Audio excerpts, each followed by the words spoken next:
Okay, it's September the 10th, 2022, a beautiful September afternoon. It's about 77 degrees Celsius, 77 degrees Fahrenheit here. We're on the sun, obviously. It's about 25 Celsius. And I thought I'd do a quick video just to give you kind of an update on what my plants look like. I have I only grew the Peruviano Arancio plant this year because I knew that I wasn't really going to have time to fuss around with the plants. This has been a crazy kind of spring and summer for me. I've got some that are actually starting to ripen, which is, it's unusual that they take so long, but they took quite a long time this year. And I've heard that from other people that I gave my plants to in the spring, that they're wondering what the color of the pepper is supposed to be when it's ripe to eat. And I don't blame them for wondering. But they are beautiful orange color, and you can see where they're when they first start, they're a little bit pale, but then as they get ripe, they become quite dark, like the one I showed you. This one, I don't think I have any that's really truly ripe yet, but they're beautiful peppers. And these ones are so big. They're nice. They're not overly hot. There may be 100,000 Scoville units. I'm not even sure if it's that much, but I have quite a few. Probably about 1,000 peppers, so they're all going to ripen at the same time. I just know it. Anyway, I'm going to give you a little view of what they looked like at the beginning. This year, I made a decision that I was towards the end of February, which is already a little bit on the late side, and I planted just a Peruviano Arancio. In my view, perfect pepper plants, perfect peppers. They're sweet and very delicious, and they've got some nice heat to them. Maybe like a serrano, a little bit hotter than a serrano. Usually you have more than one at a time. Like I'll pick 2 or 3, and they're very prolific. I just love them, and everybody that I give them to says the same thing. They all love them. These empty pots here are for the tomato plants, so I'm all set up and ready to go. They didn't come up right away, and I had to try again, and I tried 3 times. Finally, they started coming up. And you can see now, it was the middle of March when they started coming up, and they're all looking pretty beautiful now. I'd say they're really nice. I like them. I had this exact thing happen one other time, and in the end I had a very good season.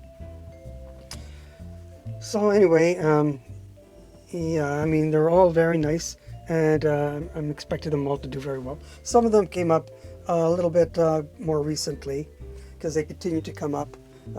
I have 2 in this one pot. They came up at exactly the same moment. They looked like they were coming out of the same spot, so I separated them a little bit so that they wouldn't compete quite so much, and training them to move away from each other. I've never had any luck doing this, but every year I try. And I'm only going to I only think of putting maybe 15 of my pepper plants out, 5 of the tomato plants, and then my wife can have the rest of the space. So really, we thought that we were going to be going out of town in April, and so I didn't really know what to do about starting plants in February or March. I wasn't really sure, but then that plan fell through. We are going in May, but by then the plants should be nice and big, get my son to come out and give them a watering. But when they're just little tiny things, they really need some special care. Like even now, I've got water, and I still water them using turkey paste.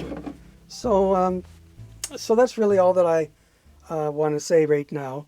You can see I didn't really get around to doing a video once, so consider this just the only video for this year. I do want to show the San Marzano Tomatoes. These are the plants I grew from seed, and again I'm going to show you what they look like at the beginning. Okay, it's April the 17th, 2022, and I'm starting my San Marzano tomatoes for the year. And I just wanted to show what I did last year, just in the fall. I picked 3 different, I would say, San Marzano tomatoes that were in different stages of development. I had some very ripe tomatoes, which were quite nice, and I pulled the seeds out of them, very ripe. I had some that were sitting on the ground underneath the tomato plants, and I was kind of curious to see. They were already starting to rot and were falling apart, and so I pulled seeds out of them, and I pulled seeds out of what I would consider to be fat, overripe, soft and mushy, but they were pulled from the plants, so they weren't rotten or anything. I could have eaten them, but they were just overripe, I thought. And I wondered, does it make a difference to the fertility of the seeds? Then I handled them all in the same way. I put them into a little jar with water. I shook it up, left it for a few days, maybe even a week, and rinsed them off. And then I just put them on the styrofoam plate, and they're all very nice. And then I planted them, and I planted them in little peat pods, and I did 3 per pod. These ones here are from the ripe tomatoes. These were from the rotting tomatoes, and these were overripe. And it takes between 7 and 10 days for San Marzano tomatoes, maybe any tomatoes, to germinate when they're on a heated a tray. And I've got a cover for it, so it's a dome. And that was April the 10th. April the 14th, I had 4 of these plants come up. So it took 4 days for the perfectly ripe tomatoes to germinate. And all 9 of them did. I have a 100% germination rate for those ones.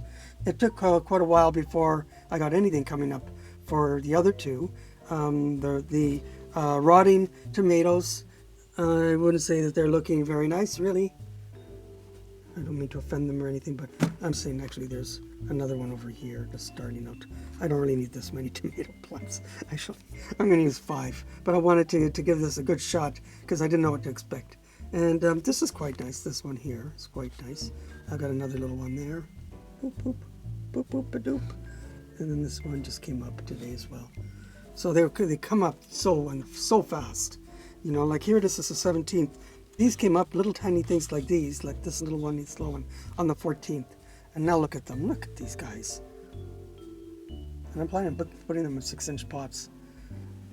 Anyway, I hope I didn't do this too early, but I didn't know what was going to happen. And a case in point, so this is what I'm going to do here. And I've got no shortage of friends and co-workers and relatives. So I had a lot of seedlings. Basically had 100% success rate, but then one by one they died. And I guess it's a little bit trickier to grow tomatoes from seed. I'm just finding it very difficult. But I did get 4 plants out of it, and here they are. And I've got about 36 tomatoes on these plants. So they're pretty nice. I don't think it's as good as last year, but here, and there's some more over here. And the San Marzano tomatoes are a beautiful Italian tomato. They're not as juicy as you think of tomatoes. They're kind of dry, which makes them perfect for the sun-dried tomatoes. And they're often used for that, and they're often used for tomato paste. They have a very intense flavor. Not necessarily what I'd call sweet, but very savory, and the intensity is pretty amazing. So this is it. I wouldn't call this a smashing success by any stretch of the imagination, but like this one is almost ripe. I wouldn't pick it yet. And yesterday one fell off, and so I'm letting that one ripen indoors. But for these ones here, they're pretty nice. I had some times where I thought that maybe there wouldn't be any at all. So I'm happy that I didn't think I'd have any plants the way that they were all dying. I tried some with fertilizer, the way I was fertilizing the pepper plants, and pepper plants respond well, of course, to the type of fertilizer that I'm using, but tomato plants didn't necessarily like that.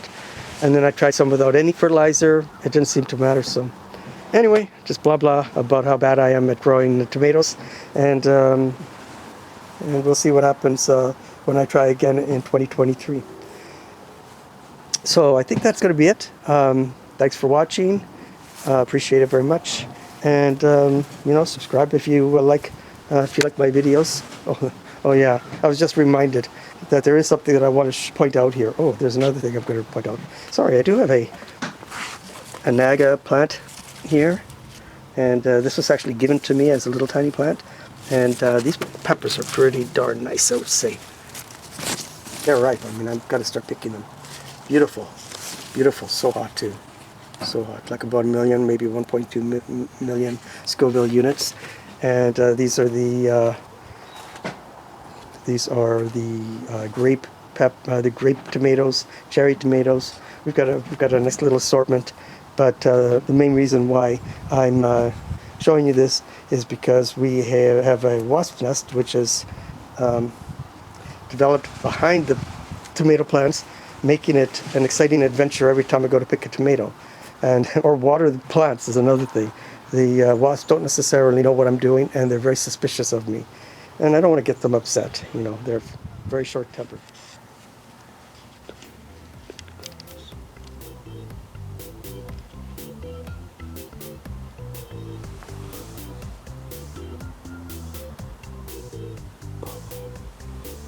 Oh my God.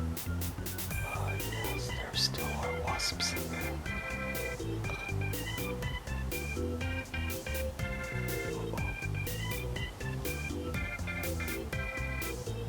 Oh, wow. So, that's just one more fun little thing that I'm dealing with. Anyway, again, thank you for watching, and I'll see you soon.